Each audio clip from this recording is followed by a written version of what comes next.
We're in for a real treat this trip.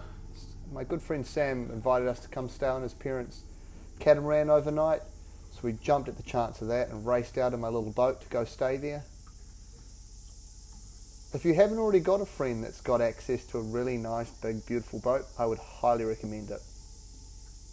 It's a great way to be at the destination you want to dive early in the morning and not have to get up really early, drive to your location, jump in your boat, and drive out in your boat.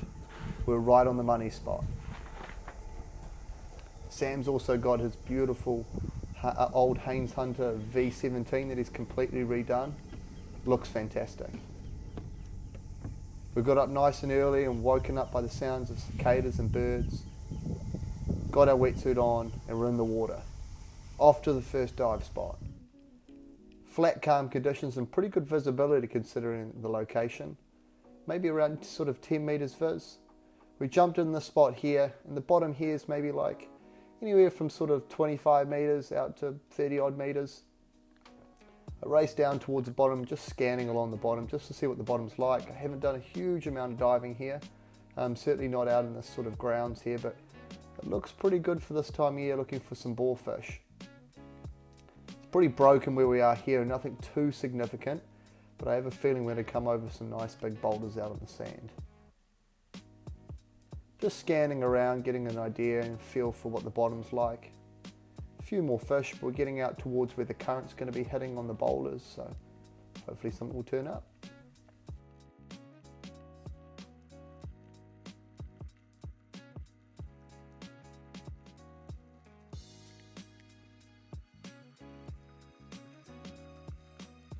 The very next dive, Sam hit a great spot just out from there and managed to peg this really nice male boarfish. There was more with them, so we were down and off and Sophie's into it. She's racing down here just to make sure we get down before the rest of the boarfish spook. I think we're at about maybe 25, 26 meters of water. So she's going reasonably quick to start with, and then she's just going to slow her descent and just sort of spiral around and see if she can spot the fish on the bottom. It can be quite hard because we're going through a dirty layer here, and then it gets a little bit clear on the bottom again. She does a great job in spotting where the fish are. It makes a slow descent on the biggest one. These above shots often people hate, as they can be easy ones to miss, but Sophie nails it. There's another small female with this one as well. Poor boarfish is wondering what's happened to her mate.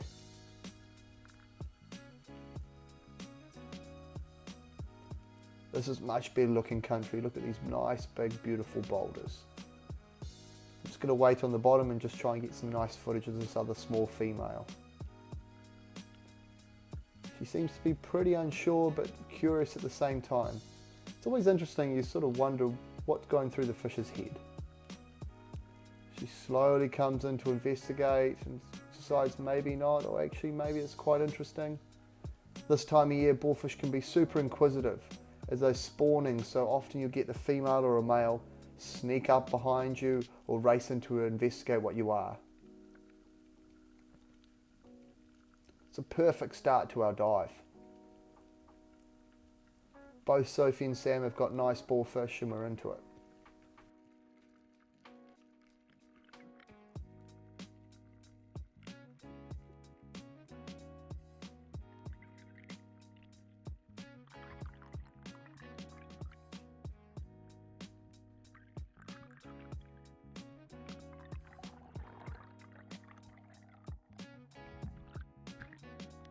Back on the surface, and I apologise for this because sometimes it's not very nice to see, but it's a great learning curve for people. So boarfish are quite a funny fish because you see how they protrude with a nice hump head, and see how Sophie here is trying to icky the fish from too high up. Often when you're looking for the spot to icky a fish, you want to look close to their eye. Their brain is always close to their eye. Boarfish and other fish like mahi-mahi with these big humps on the top of the head, you've got to be assured that you're actually icking them down towards their eye. Sophie manages to nail the spot there just above the eye.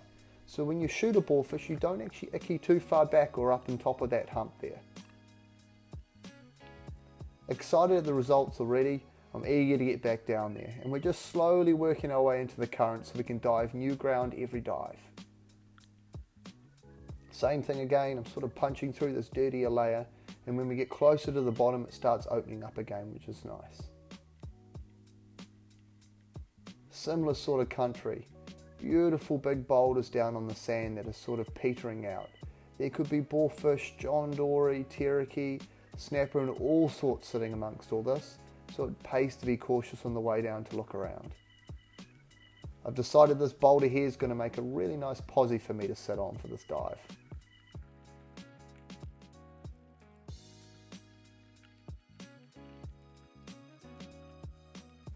We're getting out towards the edge of the reef here as it's starting to peter out onto sand. And always look behind you, because as you see here there's two boarfish sneaking up behind me to see what I am.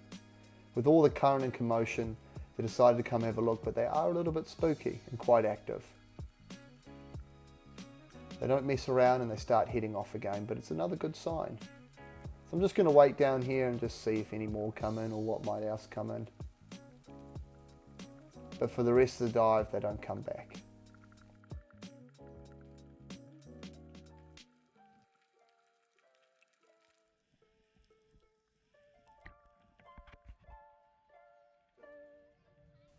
After Sam and Soph have both had a dive each, I'm back down there again after I've had a good surface interval. And I'll whiz back down. I'm trying to dive on the exact same spot again, as there's no doubt boarfish hanging around those boulders down there. This time I'm just going to go a little bit deeper and I'll go below that boulder that I sat on last time. Often the sort of deeper you can go, as long as you have still a good field of view, fish will tend to be a little bit more inquisitive and a little bit more friendly to approach you. Same again, I'm just looking around because you never know, there could be a bullfish directly underneath me or a John Dory that I haven't seen.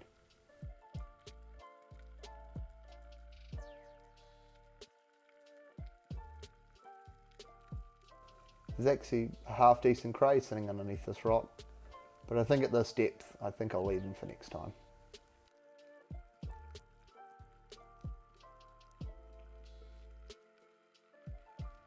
We're a bit deeper than our last dive, so we just got to be a bit more cautious on the bottom. I do a couple of grunts just to see if I can attract anything from out in the gloom, and there another nice boarfish comes in. I thought, oh, this will make perfect footage. But he didn't quite come close enough, but I do have a nice 120, so I did take a long shot and managed to spine him.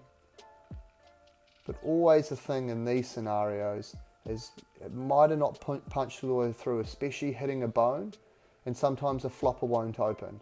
And in this case I was really gutted with myself. I'm swimming up and everything seems fine, just gently bringing him up. I'm a little bit worried that the spear hasn't gone all the way through, but I had broken his spine. And as I'm coming up here, you see it does one little flick and it slips off the end of my spear. And for most spearos, this is a really crap moment. No one likes losing a fish, especially a nice fish like this.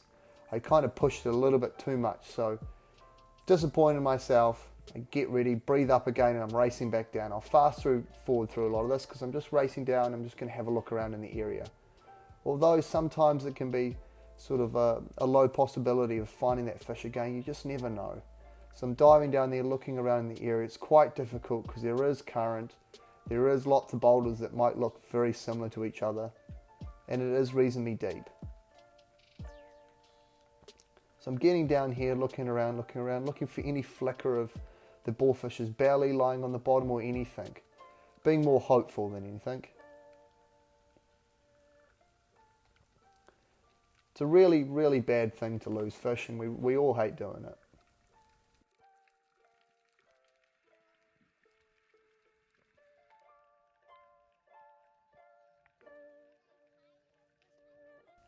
I made mention to my dive buddies when they were diving to keep an eye out for them as well. And I'm back down there again, going to have another look on the bottom. I've sort of half given up looking for this boarfish, but at the same time I just always have a look on the way down just in case, because you never know where he might have drifted off to.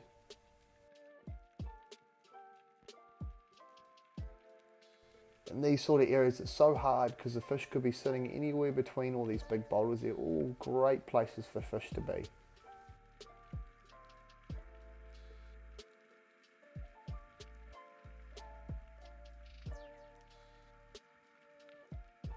I've actually done this quite a few times lately. I've landed right on top of John Dory, which is probably not something to brag about because I'm obviously not seeing them on the way down. So there goes my eyesight. John Dory are amazing how they seem to turn out when you least expect them. This John Dory I nearly landed right on top of, doing its best impression of seaweed. Now sometimes you can just stab them, but I'm not going to waste my time down here and make sure I get a good shot. Get it away from the rock so I don't blunt my spear and then shoot it. More of a consolation prize after losing that boarfish.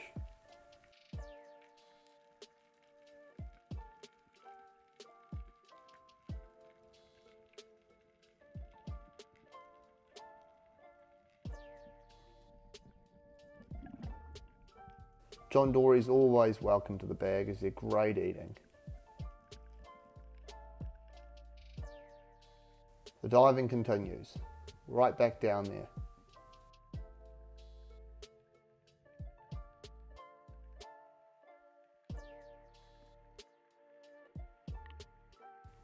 At this point I've started to drift back towards the boat, just in sort of the hope, that we might find the boarfish again.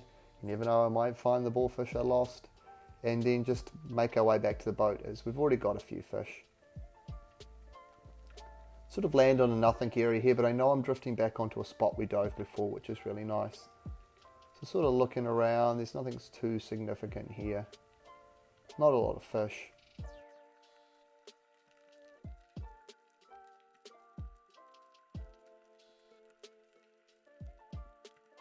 Cruising on the bottom, just looking, because boarfish and John Dory and whatnot will park up sometimes, so they could be sitting next to a bit of weed here.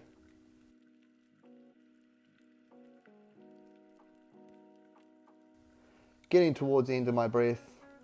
I've actually come to the right spot here that looks the best, but I'm sort of out of breath, so I figured, oh well, I might start heading up in a minute. Not much happening.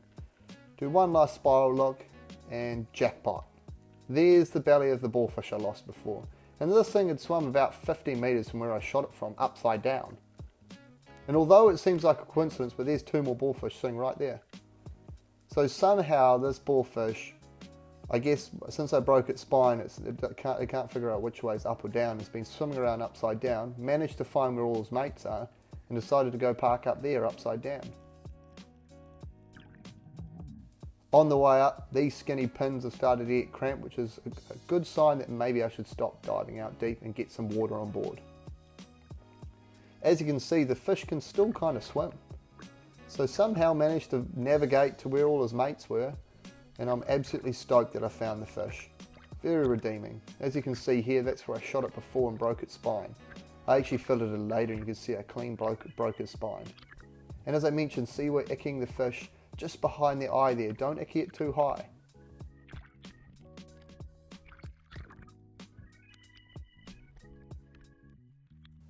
We've all managed to boarfish each, so we're all very happy with that. And with the cramping in my legs starting to happen, it's a good sign that maybe I should head in shallow. I'm going to head in, get some water and go look for some crayfish. My diving is not completely one-dimensional. I do catch crayfish as well. And fortunately, of late, there seems to be a few more crayfish around, or maybe I'm just looking in the right spot. But the very first hole I look in, I find a crayfish. The best kind of cray diving is finding crayfish on every dive. This one here, so when you're catching crayfish, I'm certainly no expert, but I try and go for the best possible outcome. You see, I've used my right hand to get behind it, rather than go for its horns there, as I stop it from getting back, and come back through this hole up the top.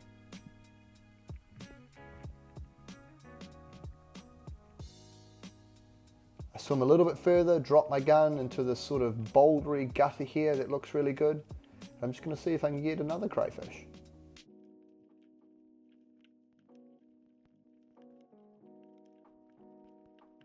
This is only my second dive in the shallows, and what do you know?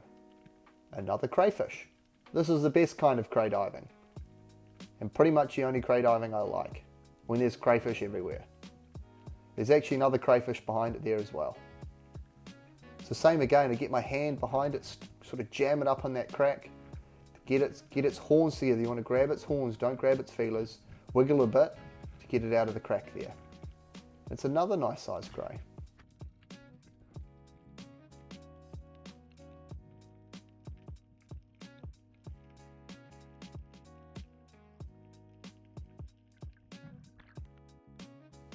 With the reduced limits of crays down to 3 and our area for crayfish, I'm just going to grab one more here and that'll do it for me, both me and Sophie and my whole family.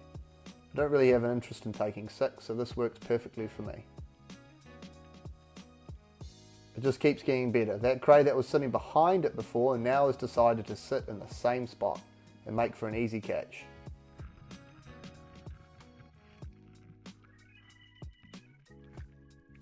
I certainly don't rate myself as a cray diver, but I enjoyed this type of cray diving. 3 dives, 3 crayfish.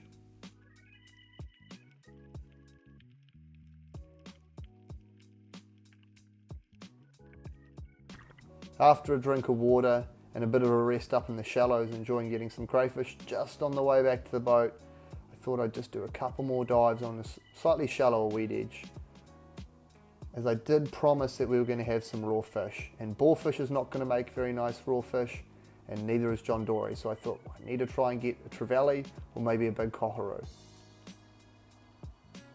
I really enjoy shooting trevally out on the weed edges as it's good fun. And of course, straight on the way down, I see this sort of trevally milling about. So it does pay in this scenario. I want to get down to the bottom, maybe throw up a bit of sand into the water column, get myself really nice and low on the bottom. Make yourself a really small target to the fish so they don't get as intimidated. Straight away, the trevally swims right up to me and shoot it.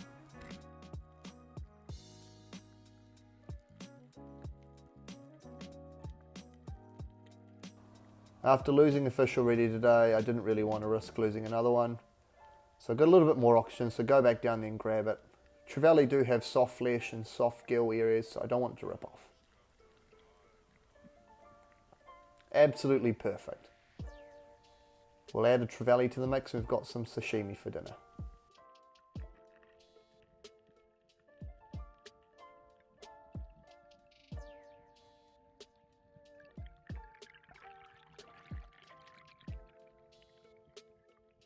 We've got enough fish, but actually on the way back to the boat, when I'm swimming back to the boat, we managed to find all these beautiful big snapper parked up. They seem to be sleeping as they're not being very spooky. Normally when you'd approach a snapper, they would take off as soon as they see you, but these ones seem to be in La La Land.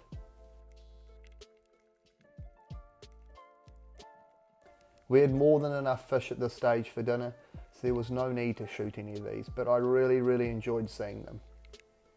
It was almost a scene out of when you go diving at the Poor Knights, them being very friendly and not worried about me at all.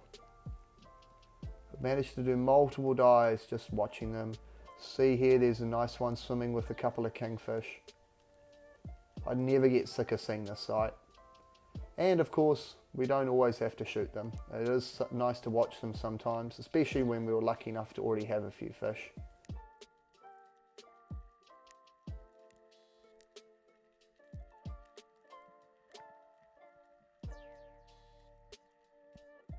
And so concludes another fantastic dive, and there's a lot more footage where this came from. Hopefully we'll have some new videos out to you very soon. Thanks for watching.